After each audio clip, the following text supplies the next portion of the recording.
அனைவருக்கும் வணக்கம். நான் உங்கள் பழனி ஜெயம் வேணுகோபால். நாம இன்னைக்கு பார்க்கக்கூடிய தலைப்பு காம திரிகோணங்களில் கிரகங்கள் அப்படிங்கிற டாபிக்ல நம்ம பார்க்கலாம். மனித வாழ்க்கையில இந்த விஷயம் அவுட் ஆச்சுன்னா லைஃபே கிடையாது.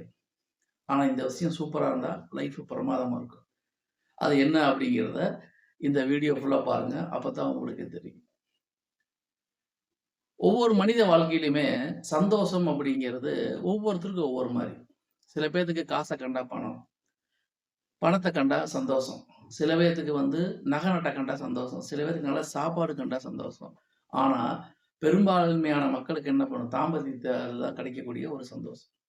அதனால தான் இந்தியாவுல மக்கள் தொகை இப்படி இருக்கு. அதாவது ஆளானப்பட்ட விஸ்வாமித்திரே கூட மேனகைய கண்டோனையுமே மயங்கி வந்தார் இல்லையா? அதே மாரி எப்படியாப்பட்ட முனிவர்கள கூட மாத்தக்கூடிய சக்தி பெண்கள்ட்ட இருக்கு. அப்ப பெண்கள் விருப்பம், பெண்கள் கவர்ச்சிங்கிறது எல்லாத்துட்டயுமே இயல்பா இருக்கக்கூடிய ஒண்ணுதான். இது யாரும் தவிர்க்க முடியாது. ஆனா, ஒரு ஜாதகத்துல காம திரிகோணங்கள்னு சொல்லப்படுகின்ற 3, 7, 11 இந்த பாவங்கள். அதாவது மிதுன ராசி, துலா ராசி, கும்ப ராசி. இந்த 3 ராசிகளுமே காற்று ராசிகள்னு பேரு.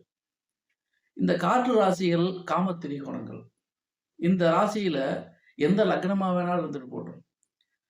இந்த 3 ராசிகள்ல கிரகங்கள் இருந்தா, அந்த ஜாதகருடைய வாழ்க்கை தரம் முழுக்க முழுக்க தாம்பத்தியத்தை நோக்கித்தான் இருக்கும்.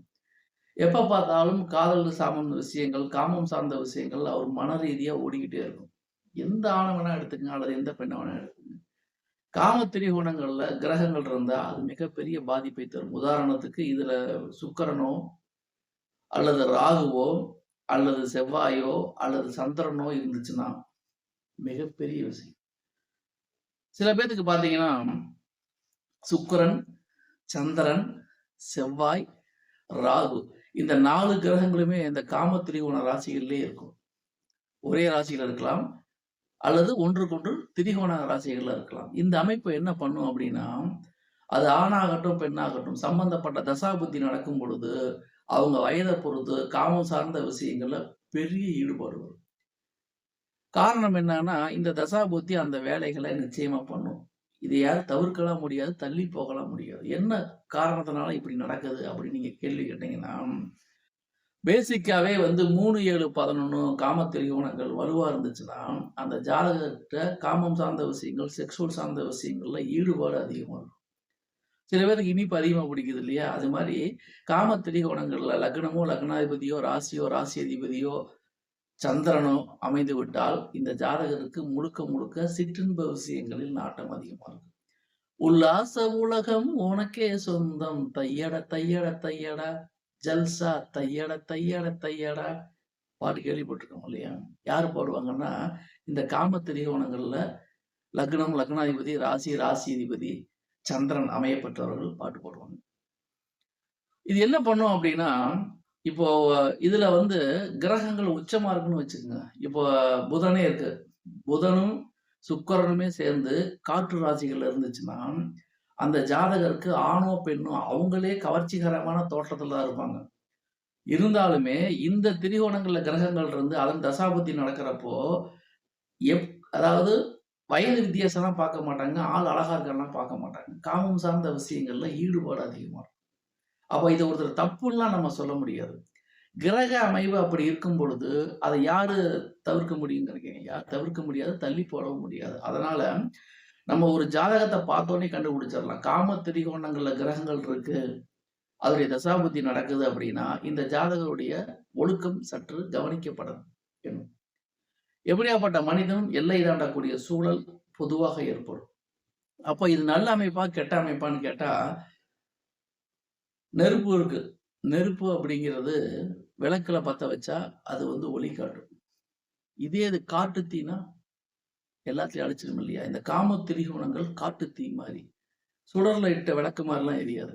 இது படர்ந்து எரியும், எல்லாத்தையும் எரிச்சிரும். அப்போ பொதுவா சுக்கிரன், செவ்வாய், ராகு, புதன் இந்த கிரகங்கள், சந்திரன் இந்த கிரகங்கள்லாம் காம திரிகோணங்கள் இருக்கும் பொழுது, இது எந்த லக்னமாக இருந்தாலும் சரி. உதாரணத்துக்கு சில பேத்துக்கு இந்த காம திரிகோணங்கள் சொல்லப்படுகின்ற மிதுனம், துலாம், கும்பம் இந்த ராசி லக்னங்கள் வந்துட்டுன்னு வச்சுக்கங்க. இதுலயே நான் சொன்ன மாரி கிரகங்கள் இருந்துச்சுன்னா, அவருடைய லைஃப் என்டர்டெயின்மெண்ட்டே இப்படிதான் இருக்கும். யார பார்த்தாலும் ஜாலியா பேசுறது, பெண்கள் மேல் அலாதியான விருப்பம் இருக்கும். ஆனா, ஒரு ஆண் ஜாதகத்துல இந்த அமைப்பு இருந்தா பெண்கள் மீது அலாதி விருப்பம் இருக்கும்.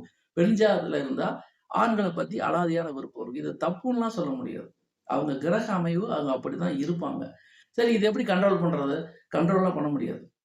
காட்டு தீய கண்ட்ரோல் பண்ண முடியுமா? டெஃபினட்டா கண்ட்ரோல் பண்ண முடியாது. ஆனால் இந்த அமைவு இருந்து, இந்த அமைவுகளை குரு பார்த்தாருன்னு வச்சுக்கங்க, கொஞ்சம் மட்டுப்படும். அதாவது கௌரவத்துக்கு பயக்கக்கூடிய சூழல் ஏற்படும். கொஞ்சம் கட்டுக்கோப்பா இருப்பதற்கு வாய்ப்புகள் உண்டு. குரு பார்வை மட்டுமே இந்த பிரச்சனைக்கு தீர்வு உண்டு. இதே சமயம் இதே மாறா குரு பார்த்தாலும் கொழுந்து விட்டுலாம் எரியும். அது எப்படி தெரியுமா? குரு வந்து இந்த காமத்திரியம்னு சொல்லப்படுகின்ற மிதுனம், துலாம், கும்பம். இது குருக்கு வந்து 6, 7, 8 பார்வையில மாட்டிச்சுன்னு வச்சுங்க. இந்த ராசிகள் குரு பார்க்குற இடத்துல இருந்து 6ஆம் இடமாகவோ, அல்லது 8ஆம் இடமாகவோ, அல்லது 12ஆம் இடமாகவோ வந்துருச்சுன்னா, குரு பார்வை எக்கச்சக்கமா கிளப்பி விட்டுரும். அப்ப காட்டு தீ போல பரவி போறது இந்த அமைப்புல தான். ஆக பொதுவா நம்ம தெரிஞ்சுக்க வேண்டிய விஷயம்னா, ஜாதக கட்டத்துல காம திரிகோணங்கள் வலுவா இருக்கு, அதுல கிரகங்கள் இருக்கு அப்படின்னா கொஞ்சம் கவனமா இருக்கணும். சில பேத்துக்கு காம திரிகோணங்கள்ல கிரகங்கள் இருக்கும். ஆனா, அவங்கனால ஒண்ணும் பெர்ஃபார்ம்லாம் பண்ண முடியாது. காரணம் என்ன அப்படின்னா, அந்த காற்று ராசிகள் உங்களுக்கு திதிசூன்யமா மாட்டியிருக்கு. அப்ப திதிசூன்யமா மாட்டி, அதுல கிரகங்கள் இருந்தாலும் பிரச்சனை. திதிசூன்யமா இல்லாம அதுல கிரகங்கள் இருந்து ஆட்சி உச்சமா இருந்தாலும் பிரச்சனை. அப்ப இந்த அமைப்பை எப்படி கொண்டு போறது அப்படின்னா, சில பேத்துக்கு வந்து காம திரிகோணங்கள் ராசிகள்ல கிரகங்கள் இல்லாம இருந்தா தப்பிச்சுக்கலாம். ஆனா கிரகங்கள் இருந்து அந்த தசாபுத்தி நடத்துறப்போ எப்படியாப்பட்ட மனிதனும் மனசு தடுமாறத்தான் செய்யும். சல்லாபம், உல்லாசம், கேளிக்கை, கூத்து, கொண்டாட்டம், மது, மங்கை, மாது, சூது எல்லாத்தையுமே பண்ணும். இதுதான் இந்த காம திரிகோணங்கள் பண்ணக்கூடிய விஷயம். அதே சமயத்துல சில பேருக்கு இந்த பாவங்கள் காம திரிகோணங்கள் பாதிக்கப்பட்டுருச்சுன்னா செக்ஷுவல் லைஃப்ல ஈடுபாடு இருக்காது. அதுவும் ஒரு பிரச்சனைக்குரிய அம்சம். இப்போ திருமண பொருத்தத்துல 2 பேர் நம்ம மேரேஜ் பொருத்தம் பார்க்குறோம்னா, ஒருத்தருக்கு காம திரிகோணங்கள்ல கிரகங்கள் வலுவா இருக்கு. இன்னொருக்கு காம திரிகோணங்கள் எல்லாமே அவுட்டா இருக்குன்னு வச்சுங்க. இந்த ஆணையும் பெண்ணையும் சேர்த்துனா அவங்க வாழ்க்கை எப்படி இருக்கும்? இது ஒரு பிரச்சனைக்குரிய அம்சம். ஆக மனித வாழ்க்கையை கட்டுக்கோப்பாக வைப்பதில் காம திரிகோணங்களுக்கு முக்கிய பங்கு உண்டு. அது வலுவா இருந்தாலும் பிரச்சனை, வலு இல்லாம விட்டாலும் பிரச்சனை. அப்ப எப்படிதான் இருக்கணும்? மாடரேட்டா இருக்கணும். ஜாடிக்கு ஏத்த மூடிவார் இருக்கணும். பசிக்கு தகுந்த தீனி தேவைப்படும். பசி அதிகமா இருக்கு, தீனி கிடைக்கலைன்னா ஹோட்டல் சாப்பாடு தான் சாப்பிடுவாங்க. அதே மாதிரி தான் ஒரு மனித வாழ்க்கையில தாம்பத்தியம் அப்படிங்கிறது ரொம்ப ரொம்ப முக்கியம். என்னதான் நீங்க காசு, பணம், சொத்து, வசதி எல்லாமே இருந்தாலும் உடல் தீனி கிடைக்கவில்லை என்றால் அது மிகப்பெரிய போர்க்களத்தை ஜாதகத்தை உண்டு பண்ணிடும். சைக்காலஜிக்கலா அஃபெக்ட் ஆகக்கூடிய சூழல் ஏற்படும். அப்ப இந்த விஷயத்த நம்ம சாதாரணமா இடப்பட முடியாது. காம திரிகோணங்கள் மிகப்பெரிய பிரச்சனைகளை மனித வாழ்க்கையில் உண்டு பண்ணும் அப்படிங்கிறதா நாம இந்த பதிவின் மூலமாக தெரிஞ்சு கொள்ள வேண்டியது. இதுல உச்ச கிரகங்கள் இருந்தா என்ன, நீச கிரகங்கள் இருந்தா என்ன, அஸ்தக கிரகங்கள் இருந்தா என்னன்னா அதுக்கு தகுந்த பலன்கள் இருக்கு.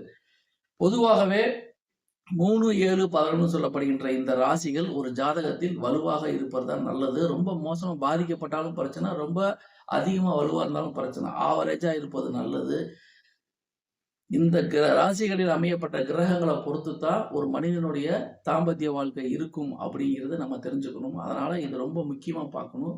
ஆணுக்கும் பெண்ணுக்கும் திருமண பொருத்தம் பார்க்கும் பொழுது ஆணுக்கு எப்படி இருக்கு, பெண்ணுக்கு எப்படி இருக்கு, இவங்களை சேர்த்தலாமா சேர்த்தக்கூடாதா, இதெல்லாம் நம்ம தெரிஞ்சுக்கிட்டு முறையா பின்பற்றினோம்னா அவங்க வாழ்க்கைக்கு ஒரு வழிகாட்டலாம். அதனால ஒருத்தர் இதுல ரொம்ப விருப்பம் அதிகமா இருக்கா, அதனால அவங்க கெட்டவங்கன்னு சொல்ல முடியாது. விருப்பமே இல்லாதவங்களை நல்லவன்னு சொல்ல முடியாது.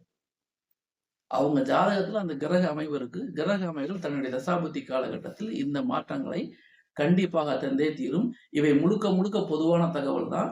உங்க தனிப்பட்ட ஜாதகத்தை பொறுத்து, அதில் உள்ள கிரக அமைவுகளை பொறுத்து பலன்கள் வேறுபடும் என்ற அடிப்படை உண்மைகளை நாம் மறந்துவிடக்கூடாது. பொதுவான தகவல் என்பது வேறு, தனிப்பட்ட ஜாதக பலன் என்பது வேறு.